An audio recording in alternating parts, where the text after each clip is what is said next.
जय हिंद दोस्तों, स्वागत है आप सभी का इस नई सीरीज में जिसमें मैं एंशिएंट हिस्ट्री को कवर करने वाले हैं। जी हाँ, फाइनली एक और सीरीज आपके सामने आ रही है मेरे द्वारा। एंशिएंट हिस्ट्री एंशिएंट हिस्ट्री बहुत इंपॉर्टेंट है। बहुत सारे लोगों को ऐसा लगता है कि एंशिएंट हिस्ट्री जो है ये क्या काम आएगी, मगर आज जो हम जी रहे हैं इसके पीछे क्या कारण है यह हमें एंशिएंट हिस्ट्री समझ में आता है। और इसीलिए एंशिएंट हिस्ट्री जो है वो हमारे लिए जानना बहुत जरूरी होता है, क्योंकि आज जैसे हम हैं ऐसे क्यों हैं ये हमें तभी समझ में आएगा। जो एक गाना है ना, मैं ऐसा क्यों हूं, तो ये हम एंशिएंट हिस्ट्री से समझ सकते हैं। और इसीलिए एंशिएंट हिस्ट्री सिर्फ इस जानकारी के लिए ही नहीं, लेकिन हमारे एग्जाम पर्सपेक्टिव से भी काफी इंपॉर्टेंट है, क्योंकि कई बार आपको एग्जाम में बहुत सारे सवाल जो है वो पूछे जाते हैं। और ये जो सीरीज रहने वाली है ये सिर्फ यूपीएससी नहीं, बल्कि जितनी भी स्टेट पीएससीज है और ऐसी तमाम एग्जाम्स जिसमें आपको एंशिएंट हिस्ट्री सिलेबस में दिया गया है, उन सभी एग्जाम्स के लिए काफी इंपॉर्टेंट रहने वाला है। क्योंकि इस सीरीज को हम काफी कॉम्प्रिहेंसिव तरीके से डिटेल में डिस्कस करने वाले हैं, समझने वाले हैं। तो आइए यहाँ पर हम जानने की कोशिश करते हैं कि हमारा पाथ किस तरीके से रहने वाला है, हम किस तरीके से एंशिएंट हिस्ट्री को कवर करेंगे, कौन कौन से सोर्सेस से हम कवर करने वाले हैं, और कब ये सीरीज जो है वो कंप्लीट हो जाएगी और कहां पर ये सीरीज आपको देखने को मिलेगी। तो जब हम पाथ की बात करते हैं तो हम शुरुआत करेंगे प्री हिस्ट्री से। जी हाँ, प्री हिस्ट्री से हम शुरुआत करने वाले हैं, जिसमें हमें स्टोन एज, मेटल एज ये देखने को मिलता है। स्टोन एज मतलब जो हम पैलेलिथिक एज से शुरुआत करते हैं, मेसोलिथिक, नियोलिथिक एज हमें देखने को मिलता है।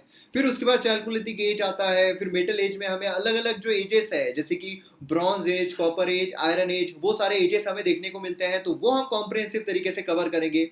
और किस तरीके से कवर करने वाले हैं, क्या वेग कवर करने वाले हैं कि कुछ भी हम लाके बता रहा हूं मैं आपको, ऐसा नहीं होगा। यहां पर स्पेसिफिक तौर पर कवर किया जाएगा, मतलब कि उस टाइम पर जो लोग रहते थे तो उनका सोशल एस्पेक्ट कैसा था, इकोनॉमिक एस्पेक्ट कैसा था, कौन कौन से टूल्स वहां पर हमें देखने को मिलते थे, टूल्स का कैसे एडवांसमेंट हुआ है, उनकी इकोनॉमिक लाइफ का कैसे एडवांसमेंट हुआ है, उसी के साथ साथ जो उनकी सोशल लाइफ थी उसका कैसे एडवांसमेंट हुआ है। मतलब कि जब हम पैलेलिथिक एज देखते हैं उस टाइम पर हमें देखने को मिलता है कि वो काफी नोमेडिक थे, यहां से वहां घूमते रहते थे। लेकिन धीरे धीरे जैसे जैसे हम आगे बढ़ते हैं वैसे वैसे लोग सेटल होना शुरू होते हैं। उसी के साथ साथ बरियल प्रैक्टिसेस हमें उभरती हुई देखने को मिलती है। तो बरियल प्रैक्टिस सबसे पहले कौन सी एज में हमें देखने को मिलती है। उसी के साथ साथ जो लोग हैं उनके जो टूल्स हैं वो कैसे डेवलप होते गए, कौन कौन से एज में कौन कौन से टूल्स हमें देखने को मिलते हैं, ये सारी चीजें काफी इंपॉर्टेंट हो जाती है। उसी के साथ साथ उन्होंने पेंटिंग्स कैसे शुरुआत की, पोट्री की कैसे शुरुआत हुई है, ये सारी चीजें एग्जाम पर्सपेक्टिव से काफी इंपॉर्टेंट होती है। और इसी सिनारियो में, इसी सेक्टर्स में हम इन एजेस को देखने की कोशिश करेंगे। जब हम प्री हिस्ट्री कवर कर लेंगे तो फिर उसके बाद हम बढ़ेंगे प्रोटो हिस्ट्री पर, जहां पर हम इंडस वैली सिविलाइजेशन को देखेंगे, जो कि काफी एडवांस सिविलाइजेशन थी। और इंडस वैली सिविलाइजेशन में भी हम इन्हीं पर्सपेक्टिव पर सारी चीजों को देखने की कोशिश करेंगे। मतलब उनकी सोशल लाइफ कैसी थी, इकोनॉमिक लाइफ कैसी थी, टूल्स कौन कौन से थे, ट्रेड किस तरीके से किया करते थे, कौन कौन से क्रॉप्स, एग्रीकल्चर क्योंकि तब तक डेवलप हो चुका था, तो कौन कौन से क्रॉप्स कौन कौन से एरियाज में मिलते थे। उसी के साथ साथ कहाँ कहाँ पर इनकी साइट जो है वो पाई जाती है। सारी चीजें हम यहाँ पर जानने की कोशिश करेंगे पिक्चर्स के थ्रू, जिससे कि आपको आसानी से याद और समझ में आ जाए। और फिर उसके बाद हम बढ़ेंगे हिस्टोरिक पीरियड में, जहां पर हम वैदिक एज को देखेंगे। वैदिक एज में भी हम अर्ली वैदिक एज, लेटर वैदिक एज को समझेंगे। उसी के साथ साथ फिर हम आएंगे महाजन पाड़ास पर। महाजन पाड़ास में भी हम नंदा डायनेस्टी बोलिए, मौर्यन डायनेस्टी बोलिए, उन सभी डायनेस्टीज को कवर करेंगे। और जो रिलीजियस टॉपिक्स है उसे भी हम यहाँ पर देखेंगे, जो कि आते हैं जैनिज्म और बुद्धिज्म। इससे रिलेटेड भी जो सबसे ज्यादा इंपॉर्टेंट चीजें हमारे एग्जाम पर्सपेक्टिव से, सभी को हम यहाँ पर कवर करेंगे काफी कॉम्प्रिहेंसिव तरीके से। और फिर जब हम हिस्टोरिक पीरियड देखते हैं तो उसमें मौर्यन डायनेस्टी को हम कॉम्प्रिहेंसिव तौर पर कवर करेंगे। अब इसमें प्री मौर्यन ये सारी चीजें आती है, तो मौर्यन डायनेस्टी जो है उसे हम यहाँ पर कवर करेंगे। उसी के साथ साथ संगम एज, जो कि काफी इंपॉर्टेंट है और जो बहुत सारे लोग छोड़ देते हैं, यहाँ हम कवर करने वाले हैं। संगम एज में चोला, चेरा, पांड्या, ये सारी ही चीजों को हम यहाँ पर कॉम्प्रिहेंसिव तरीके से कवर करेंगे, एग्जाम स्पेसिफिक तौर पर कवर करेंगे। किताबों से अगर आप पढ़ते हो तो काफी वेग होता है, समझ में नहीं आता है, कि कंफ्यूजन काफी होता है कि ये क्या है, वो क्या है, वो क्या है। लेकिन यहां पर क्या होगा, आपको अच्छी तरीके से स्पेसिफिक कैटेगरी वाइज मैं आपको बताऊंगा, जिससे कि आपको आसानी से याद हो जाए। फिर गुप्ता पीरियड आएगा। गुप्ता पीरियड के बाद हम कुषाण एम्पायर जो है उसे समझने की कोशिश करेंगे, जहां पर हम सातवाहनास जो है वो भी देखेंगे। और यहाँ पर जो अलग अलग वाटाकास बोलिए, जो सबसे इंपॉर्टेंट आता है एग्जाम पर्सपेक्टिव से, उसी के साथ साथ जो अलग अलग आता है, कादम्बस आते हैं, तो ये सारी चीजों को भी हम यहाँ पर जानने की कोशिश करेंगे। फिर लास्ट डायनेस्टी की तरफ हम आएंगे, जो कि है पुष्यभूति डायनेस्टी। और इसमें भी हम काफी कॉम्प्रिहेंसिव तरीके से जो चालुक्य है, पलावास है, उसे भी समझेंगे। तो इस तरीके से हमारा पूरा एंशिएंट हिस्ट्री जो है वो चलने वाला है। एक भी टॉपिक नहीं छूटने वाला है। और जब मैं यहाँ पर एग्जाम ओरिएंटेड बात कर रहा हूँ, तो इसका मतलब है कि मैं सभी एग्जाम्स की बात कर रहा हूँ जहाँ पर एंशिएंट हिस्ट्री होता है। और उसी के साथ साथ जब यूपीएससी ओरिएंटेड में बात कर रहा हूँ, तो यूपीएससी प्रीलिम्स और मेंस दोनों पर्सपेक्टिव से मैं बात कर रहा हूँ। दोनों पर्सपेक्टिव से आपका यहाँ पर एंशिएंट हिस्ट्री होने वाला है। क्योंकि बहुत सारे लोग मेंस के लिए एंशिएंट हिस्ट्री को छोड़ देते हैं कि चलो यार जाने दो, उतने मार्क्स हम छोड़ देंगे। लेकिन नहीं, हम यहाँ पर नहीं छोड़ने वाले हैं। मैं आपका साथ तब तक नहीं छोड़ूंगा जब तक आपके ड्रीम्स अचीव ना कर लो। इसीलिए हम यहाँ पर सभी चीजों को कवर करेंगे, मेंस हो, प्रीलिम्स हो, सभी पर्सपेक्टिव से। और यहाँ पर इसकी यूनिकनेस क्या रहने वाली है, इसकी यूएसपी क्या रहने वाली है इस कोर्स की, तो इसमें सबसे इंपॉर्टेंट है आपको पिक्चरल रिप्रेजेंटेशन मिलेगा।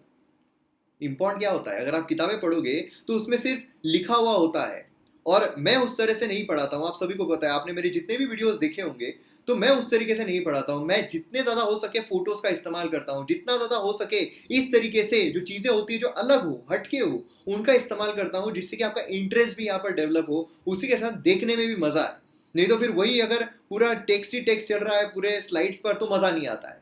तो वो यहाँ पर आपको देखने को मिलने वाला है, कंसेप्चुअल क्लैरिटी होने वाली है। देखिए, मैं हमेशा बोलता हूँ कि एंशिएंट हिस्ट्री जो है उसमें आपको बहुत ज्यादा इस्तेमाल करना पड़ता है, बहुत ज्यादा याद रखना पड़ता है कि क्या फैक्चुअल इंफॉर्मेशन ज्यादा याद रखना पड़ता है। लेकिन व्हाट हम तभी याद रख सकते हैं जब उसके पीछे का व्हाई हमें पता रहे।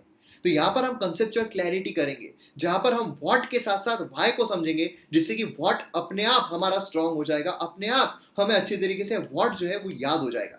इसलिए एंशिएंट हिस्ट्री, मेरी यही कोशिश रहेगी कि आपको वीडियोस के साथ ही पूरा एंशिएंट हिस्ट्री जो है वो याद करवा दूं। इसीलिए हर वीडियो के साथ जो प्रीवियस वाला है उसका रिवीजन भी होगा, जिससे कि क्या होगा कि आपको याद हो जाएगा, वीडियोस के थ्रू ही आपको याद हो जाएगा।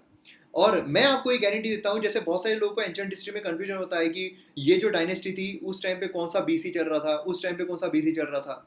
तो ये जो चीजें हैं आपकी सॉर्ट हो जाएगी, आपको अच्छी तरीके से समझ में आ जाएगा। अच्छा, आप पूरा बायफर्गेट कर पाओगे, उसी के साथ साथ टूल्स का बायफर्गेशन कर पाओगे। पहले जो है, पहले तो स्टोन एज में स्टोन का इस्तेमाल करते थे, उसमें ज्यादा वो शार्पनेस वगैरह नहीं थी, लेकिन धीरे धीरे शार्पनेस जो है वो इंक्रीज होती गई।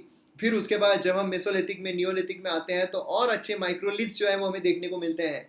फिर उसके बाद जब हम एज में आते हैं, कॉपर एज बोलिए, आयरन एज बोलिए, ब्रॉन्ज एज बोलिए, तो उसमें और ज्यादा शार्पनेस हमें देखने को मिलती है। शार्पनेस क्यों होती थी? डोमेस्टिकेशन क्या वो लोग करते थे? सबसे पहले डॉग का डोमेस्टिकेशन करते थे। तो क्यों डॉग का डोमेस्टिकेशन करते थे? क्यों अपने साथ में डॉग्स को रखते थे? हम अगर सिर्फ याद करेंगे कि कौन से एज में डोमेस्टिकेशन शुरू हुआ था, तो फिर हम भूल जाएंगे। लेकिन क्यों इस्तेमाल होता था? तो पहले जब हम डोमेस्टिकेशन देखते हैं डॉग्स का, तो इसलिए होता था जिससे वो शिकार कर सके। लेकिन बाद में डोमेस्टिकेशन हुआ कमर्शियल पर्पस के लिए भी, जैसे कि मिल्क होता है, ये सारी चीजें होती है, सस्टेनेबिलिटी के लिए भी। सबसे पहले एग्रीकल्चर जो है वो लोगों ने कब शुरुआत की? कौन सा सबसे पहला क्रॉप जो है वो उगाया गया? ये सारी चीजें हम याद रख सकते हैं उसके पीछे के कॉन्सेप्चुअल क्लैरिटी देखकर। उसी के साथ साथ कनेक्शन, लिंकेजेस, ये सबसे बड़ा यूनिकनेस है। एंशिएंट हिस्ट्री बहुत लोगों को बोर होता है। बोर क्यों होता है? क्योंकि कुछ कनेक्शन नहीं होता है, कुछ लिंक नहीं होता है। लेकिन यहाँ पर मैं क्या करूंगा, यहाँ पर आपके लिए मैं लिंक लेकर आऊंगा, जिससे कि आप प्रॉपर तरीके से समझ पाओगे, एक दूसरे के साथ कनेक्ट कर पाओगे। डॉट्स को कनेक्ट करना यही मेरी खासियत है। इसी तरीके से मैं आपको पढ़ाता हूँ हर चीज। तो यहाँ पर भी वही किया जाएगा, जिससे कि क्या होगा, जिस तरीके से मॉडर्न हिस्ट्री का जो कोर्स आपने देखा है, तो वो कैसा हुआ है, पूरा स्टोरी तरीके का। आप लोग ही बोलते हो ना कि एक ऐसा, जब मॉडर्न हिस्ट्री का कोर्स देखते हैं ऐसा लगता है ब्लॉकबस्टर मूवी देख रहे हैं।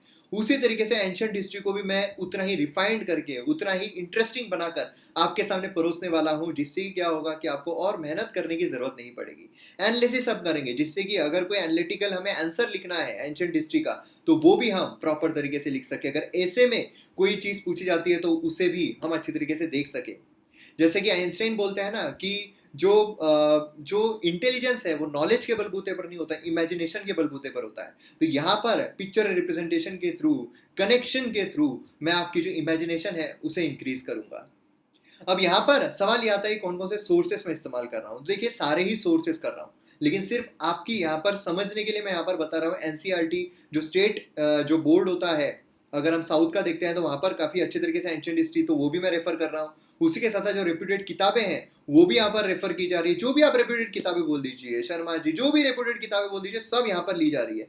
करंट अफेयर भी, जिससे कि आपको करंट अफेयर अलग से ना पढ़ना पड़े। तो ये सारी चीजें यहाँ पर हमें देखने को मिलने वाली है। और ये कोर्स जो है वो कंप्लीट कब तक होगा? ये कोर्स अगस्त के एंड तक कंप्लीट हो जाएगा। तो ये एक बहुत खास चीज़ है कि अगस्त के एंड तक पूरा कोर्स जो है वो कंप्लीट हो जाएगा। एक महीने में टोटल 25 के आसपास लेक्चर हमें यहाँ पर देखने को मिलने वाले हैं, जहाँ पर हम पूरा जो सिलेबस है वो कवर कर लेंगे एंशिएंट हिस्ट्री का। 25 लेक्चर के आसपास रहेंगे। हो सकता है थोड़ा एक्सटेंड हो जाए 1 या 2 दिन, लेकिन समझ लीजिए अगस्त, या आप समझ लीजिए कि उसी महीने में कंप्लीट हो जाएगा। अब यहाँ पर मिलने कहाँ पर वाला है, कोर्स रहने कहाँ पर वाला है? तो ये कोर्स रहने वाला है किंगडम ऑफ क्वालिटी कंटेंट, मतलब एमएम एकेडमी ऐप पर। जी हाँ, एमएम एकेडमी ऐप, जहाँ पर आपको वेरियस कोर्सेज जो है ऑलरेडी देखने को मिल रहे हैं। भले वो मॉडर्न हिस्ट्री हो, भले वो पॉलिटी हो, भले वो ज्योग्राफी हो, भले वो करंट अफेयर्स हो, भले वो इकोनॉमी हो, जितने भी कोर्सेज है आपको सारे ही courses, disaster management, internal security, या फिर जो भी कोर्सेज आप बोलिए, जो भी कोर्सेज बोलिए, वो सब आपको यहाँ पर मिलेंगे। तो इसीलिए आपको करना क्या है, आपको जो एमएम एकेडमी ऐप है उसे डाउनलोड करना है। कहाँ से डाउनलोड करना है? लिंक आपको कमेंट सेक्शन में पिन की भी मिल जाएगी, डिस्क्रिप्शन में मिल जाएगी, हर जगह मिल जाएगी। तो एमएम एकेडमी ऐप को डाउनलोड कीजिए और जो वीडियोस हैं उन्हें एंजॉय कीजिए। आपको स्पीड का ऑप्शन मिलता है, उसी के साथ साथ आप जब सब्सक्रिप्शन लेते हो तो उसमें आपको ईएमआई का ऑप्शन भी मिलता है। तो ईएमआई का भी ऑप्शन अवेलेबल है इतने कम प्राइजेस में। मतलब अगर आप कंपेयर करो तो इतने कम प्राइजेस में आपको जो कोर्सेस है वो मिल रहे हैं। इसलिए मौके का फायदा उठाइए। मैं हमेशा बोलता हूं कि a person is not poor due to lack of money, but due to lack of vision. जिसके पास विजन है वो सबसे अमीर इंसान कहलाएगा। और इसीलिए आप अगर प्रॉपर इन्वेस्टमेंट करते हो तो उसके हाईएस्ट रिटर्न्स आपको जरूर मिलेंगे। तो इसीलिए जल्द से जल्द एमएम एकेडमी ऐप को डाउनलोड कीजिए और डेमो लेक्चर आपको वहां पर भी मिल जाएगा। तो इसीलिए डेमो लेक्चर, मतलब फर्स्ट लेक्चर हमारा कैसा रहेगा, वो आपको वहां पर भी देखने को मिलेगा। तो जल्द से जल्द डाउनलोड कीजिए। मिलते हैं हम एमएम एकेडमी ऐप पर। जय हिंद।